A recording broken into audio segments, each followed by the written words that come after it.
Hello everyone, welcome to bond breakers chemistry. आज हम MD CAT 2025 के सिलेबस को डिस्कस करने वाले हैं। उसके साथ साथ पीएमडीसी की तरफ से की गई तमाम paper pattern changes, subject weighted changes और सिलेबस कंटेंट्स में जितनी भी चेंजेस की गई हैं और जो तमाम सवालात आपके दिमाग में हैं इस टाइम, हम उन सब को एड्रेस करने की कोशिश करेंगे और आपको एक स्ट्रैटेजी देंगे कि आपने ये जो नया पेपर पैटर्न है इसमें किस तरह एक्सेल करना है और किस तरह एक स्टेप अहेड रहना है बाकी लोगों से।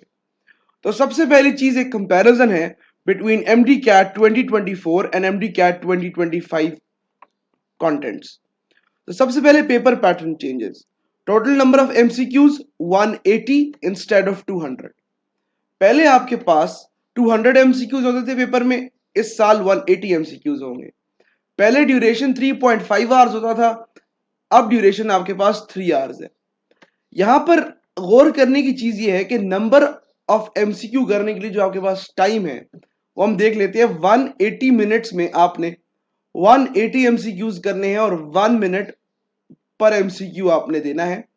तो ये एक अनअचीवेबल चीज नहीं है, ये एक बहुत वेल कैलकुलेटेड अप्रोच हो सकती है।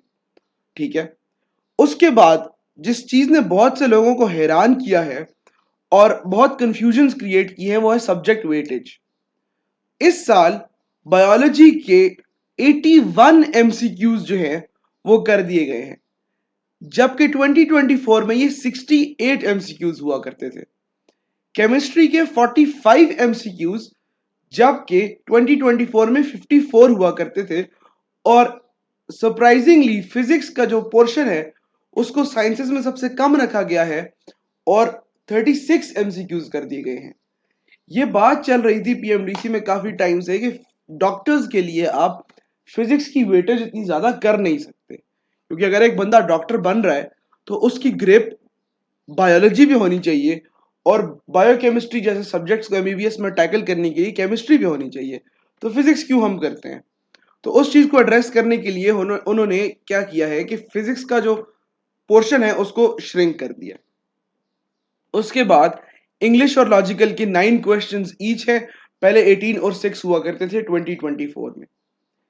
एक चीज जो यहां पर मैं एड्रेस करना चाहता हूं, बायोलॉजी का जो पोर्शन ज्यादा हुआ है इसकी वजह से आपको बायोलॉजी बहुत ज्यादा कॉम्प्रिहेंसिव तरीके से और प्रोवेंशियल पॉइंट्स को कवर करके आपको चलना पड़ेगा, क्योंकि नंबर ऑफ एमसीक्यू ज्यादा हो गए, number of points to test ज्यादा हो गए और पैराफर्नेलिया ज्यादा हो गया, जिससे आप एग्जामिनर जो है वो एग्जाम बना सकता है और आपको टेस्ट कर सकता है। और फिजिक्स का जो पोर्शन कम हुआ है, मुझे ऐसा लगता है, मेरी ये जाती राय है कि अब फिजिक्स में जो है वो न्यूमेरिकल बेस्ड क्वेश्चंस या ऐसे क्वेश्चंस जिनकी इंटरप्रिटेशन करके सॉल्व करनी पड़ती है वो ज्यादा हो गए और जो स्टेटमेंट बेस्ड क्वेश्चंस थे वो कम टेस्ट होंगे। केमिस्ट्री में सिर्फ 9 एमसीक्यूज की चेंज है, तो मोर और लेस हमारी स्ट्रैटेजी केमिस्ट्री के लिए सेम रहेगी। केमिस्ट्री की स्ट्रैटेजी के लिए मैं एक अलग से वीडियो बनाऊंगा और उसमें तमाम बातों को हम डिस्कस करेंगे।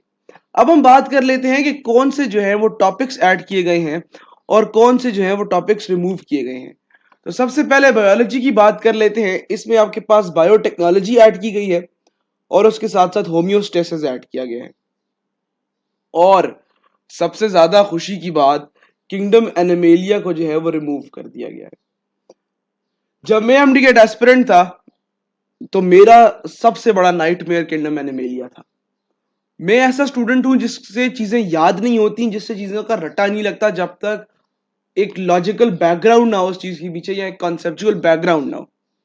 तो किंगडम एनिमेलिया एक ऐसा चैप्टर था कि जिसने मेरा बहुत दिमाग खराब किया है और आई एम सो हैप्पी कि आप लोगों का ये चैप्टर निकाल दिया गया है। लेकिन लेकिन बायोटेक्नोलॉजी और होम्योस्टेसिस जैसे चैप्टर्स को डाल के आपको स्कोरिंग अपॉर्चुनिटी बहुत ज्यादा दे दी गई है। इसकी वजह से आपका कंपटीशन बहुत ज्यादा टफ होने वाला है।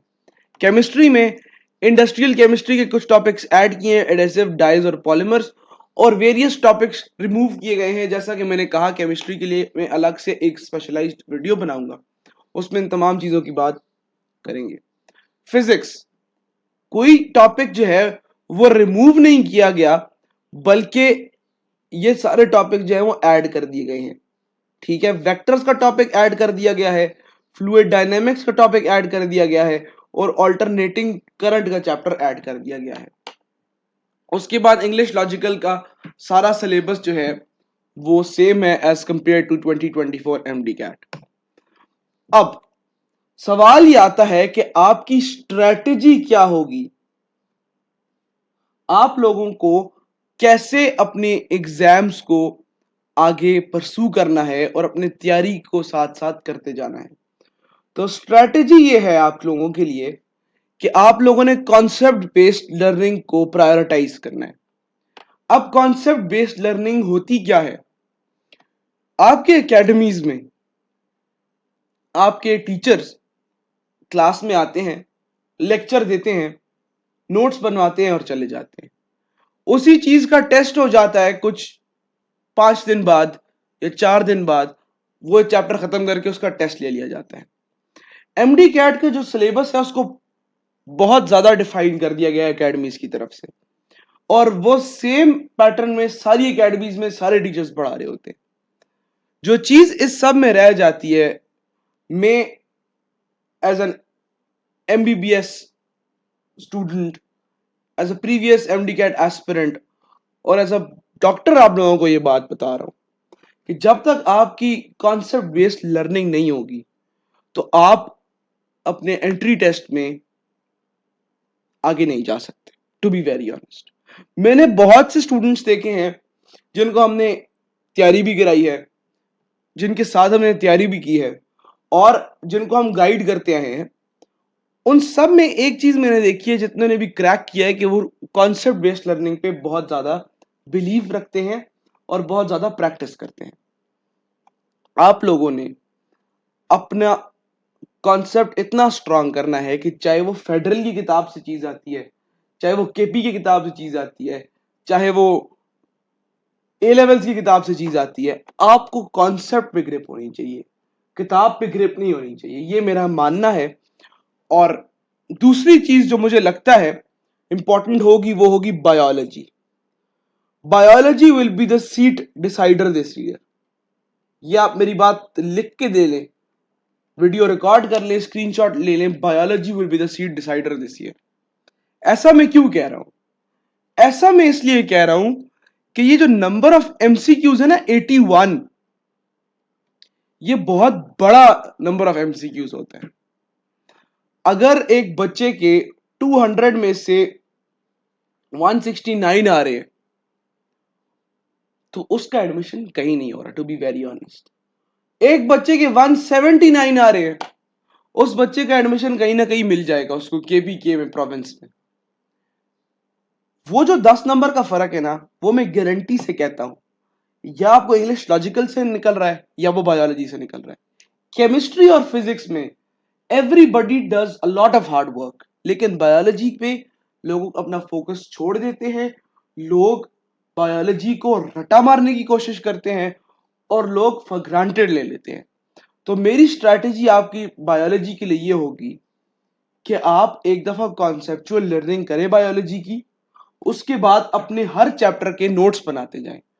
वो नोट्स कॉन्सेप्ट मैपिंग के साथ साथ प्रोवेंशियल पॉइंट्स भी कवर करें, ताकि जो रटे वाली चीज आती है वो आपकी सही से कवर हो और कॉन्सेप्ट मैपिंग से आपकी कॉन्सेप्चुअल क्वेश्चंस को सही से टारगेट किया जा सके।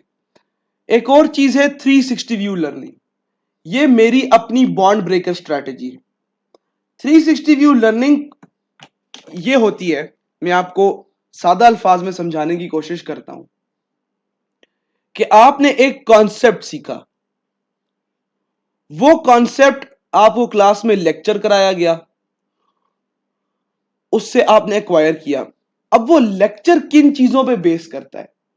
क्या वो लेक्चर आपकी ऑल प्रोवेंशियल बुक्स को कवर कर रहा है? क्या वो लेक्चर पास्ट पेपर क्वेश्चंस को कवर कर रहा है? क्या वो लेक्चर ए लेवल्स का कंटेंट कवर कर रहा है? क्या वो लेक्चर प्रैक्टिस बुक्स के फेमस एमसीक्यूज को कवर कर रहा है? क्या उस लेक्चर में आपके पास क्वेश्चंस कराए जा रहे हैं? अगर ये सब चीजें एक लेक्चर में हो रही हैं और आपको आपका टीचर ये सब कुछ करा रहा है, तो मैं उसको कहता हूं ये 360 व्यू लर्निंग है। तो मैं कहता हूं कि आप वो टीचर सेलेक्ट करें जो आपको क्लास में कॉन्सेप्ट दे, साथ साथ प्रोवेंशन पॉइंट्स रटे वाले भी बताए कि भाई ये भी याद कर लो, साथ आपको ये भी बताए कि पास्ट पेपर में क्या आया था, साथ आपको ये भी बताया कि भाई किप्स की सीरीज की बुक में, अस्करी की बुक में, चैंपियन सीरीज में, डोगर पब्लिशर्स में कौन से एमसीक्यूज हैं जो बहुत ज्यादा फेमस है और किन से क्वेश्चन आ सकता है, और जो आपको लेक्चर के आखिर में टाइप 1 से लेके लेवल 4 तक के क्वेश्चंस कराए और आपको एक एडवांस लेवल पे बेसिक से उठा के बेसिक से उठा के एक एडवांस लेवल पे लेक्चर के आखिर में छोड़ के जाए।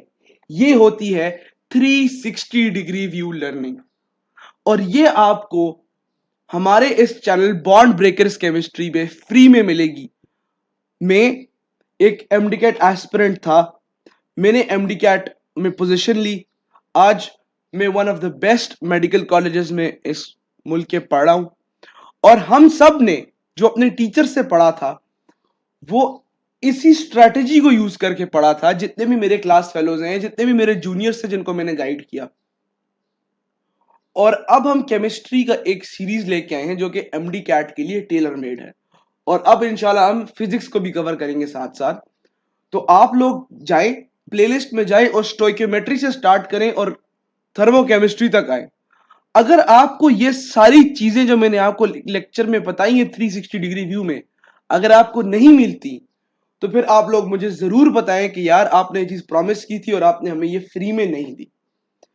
इसके साथ साथ मैं एक past paper chapter wise series start करने वाला हूं अपने इस चैनल पे बॉन्ड ब्रेकर्स केमिस्ट्री पे, जिसमें मैं यूएचएस, सिजैब एमयू, सीबा टेस्टिंग सर्विस, उसके साथ साथ एनटीएस और जितने भी question banks, PMC question bank etcetera etcetera मौजूद है, एनजीकॉन का बैंक, उन सब के क्वेश्चंस में चैप्टर वाइज असेंबल करके आपको एक एक क्वेश्चन विद ट्रिक्स सिखाऊंगा।